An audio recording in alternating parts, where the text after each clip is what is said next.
Hello everyone, welcome back to the channel.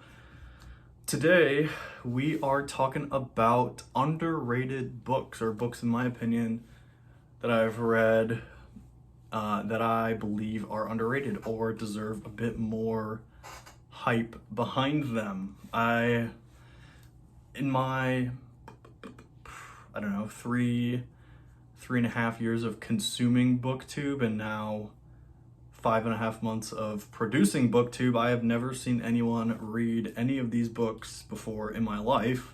And that's really a shame because a couple of them are some of my favorite books of all time. Some of them I've read recently as this year, and I still think of them to this day, clearly. So, without further ado, let's get into these books. They will go in sort of inverse order of how much I liked them. So, not to say that the first book is a bad book per se. They're all 3.5 stars and up, but they are very, very good. In today's day and age, 3.5 stars is a pretty good rating. So we'll kick things off with, I think, my most recent read on this list.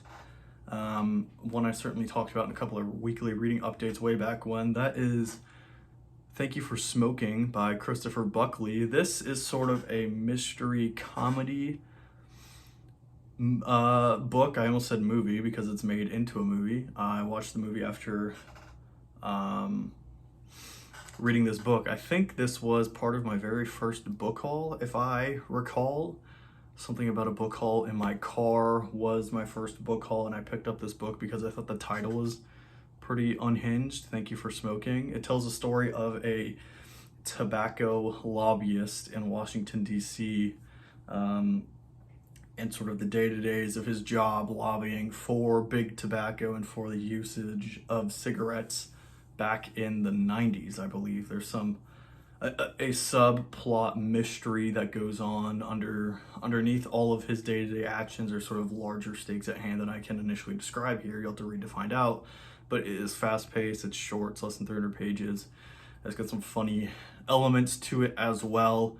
So yeah, this was the lowest rated book in the list, but still a very good, very funny book. Definitely a summer read. This is Thank You for Smoking.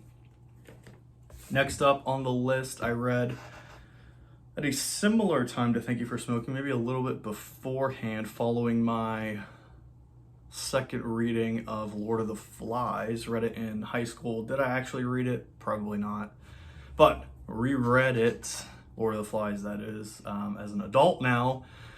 And I found this book at a library warehouse, like secondhand sale, where they take old library books from like the public libraries of my area and sell them at a ridiculously reduced price. Like, I think it's $3 or less. Yeah, this book was $3. So yeah, and that book is A Luminous Republic by Andres Barba. Fun fact, this was the book that I read in my first ever reading vlog. Not even sure if I'll link it down below. It was sort of interesting.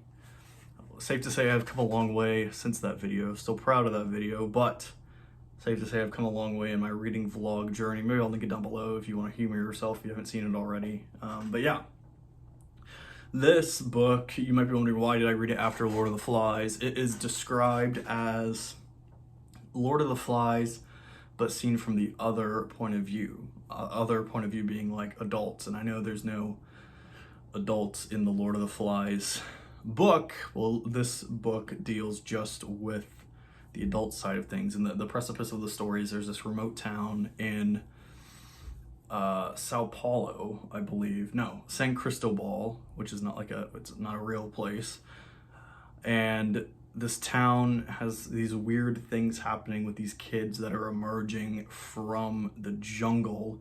It's told through the eyes of a social worker 10 years after the events occurred. And so you get these like flashbacks and forth to his work during that time, and then we're relating it to now, how some of the similar things are happening. Now he has kids of his own.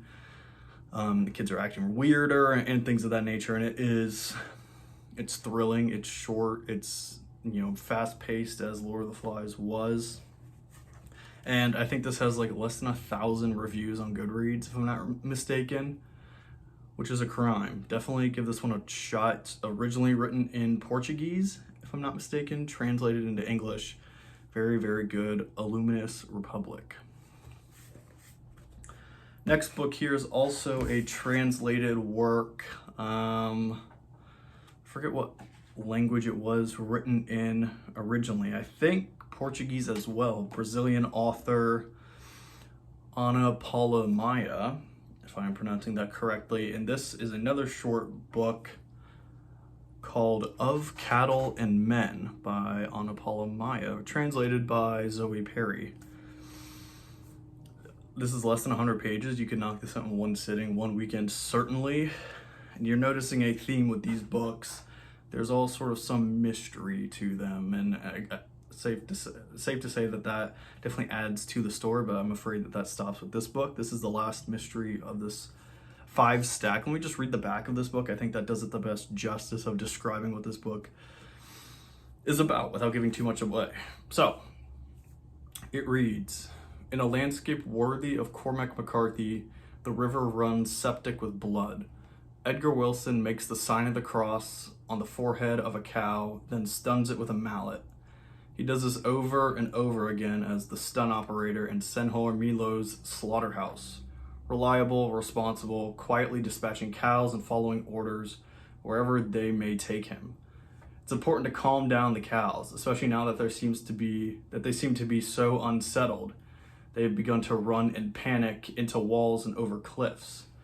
Bronco Gill, the foreman, thinks it's a jaguar, maybe a wild boar. But Edgar Wilson has other suspicions. What is certain, though, is that there is something in this desolate corner of Brazil driving men and animals to murder and madness. You can only imagine what is at stake in this book and sort of what it entails. Very, very good. I found this at a local bookstore here, bought it new a little bit ago. It just caught my attention because it was pink and it was tiny. And it sounded interesting, like how cool does that back of the book sound?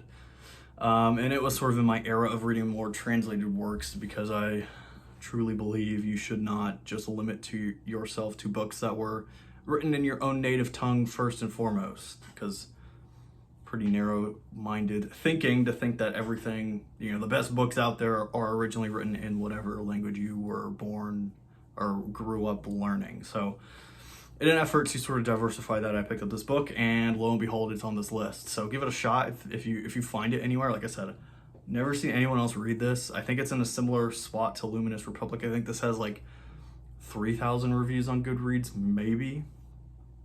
Very, very good. I read this in one sitting. I read it in like 2 hours, one sitting, less than 100 pages.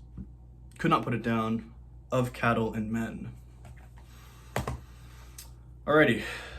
So the more mystery, heart-stopping books, heart-pounding books, I will say, stops there with this next inclusion. This one may be probably the most well-known on this list, so I was hesitant to put it in there, but like I said, I haven't seen anyone read it or talk about it. It's quite an old book, old for BookTube's sake, old, but by a very prolific author, David Nichols. This is Us.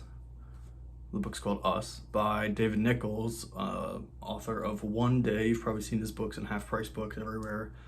But I picked up Us from a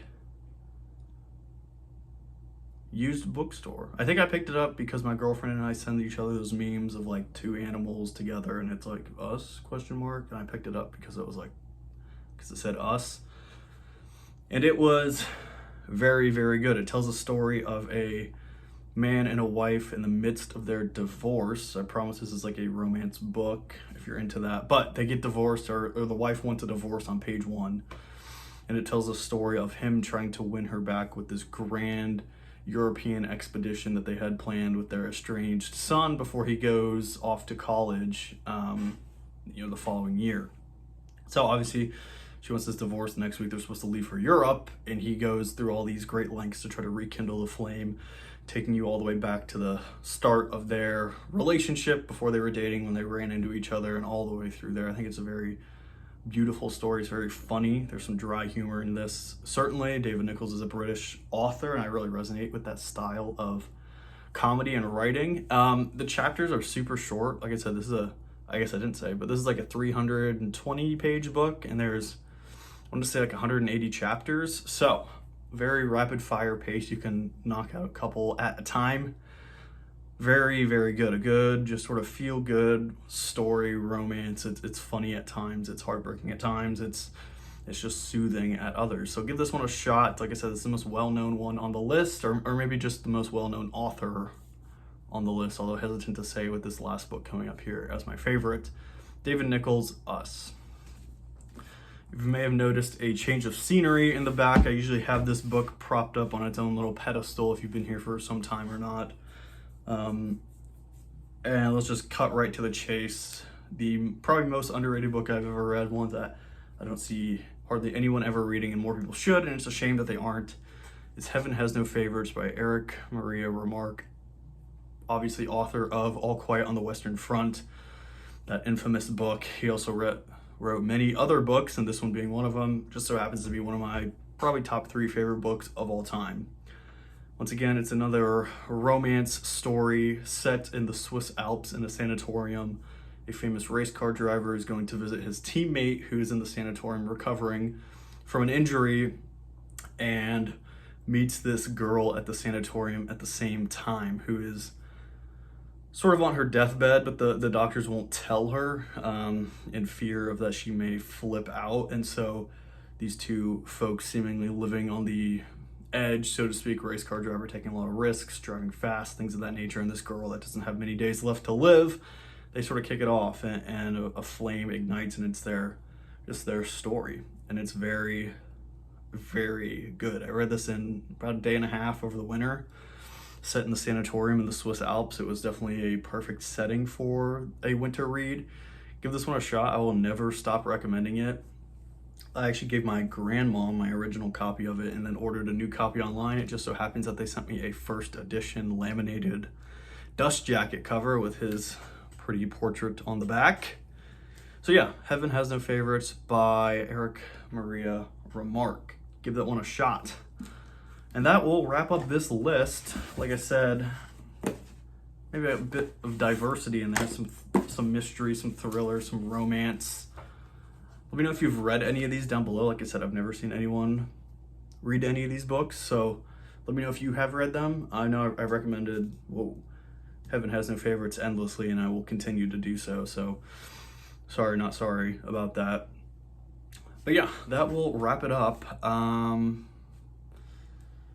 I think for today. Leave a like if you liked it. Consider subscribing if you're new. And yeah, let me know if you've read any of these books. Hope you have a great rest of your day, and we'll catch you in the next one. Thanks for hanging out, guys.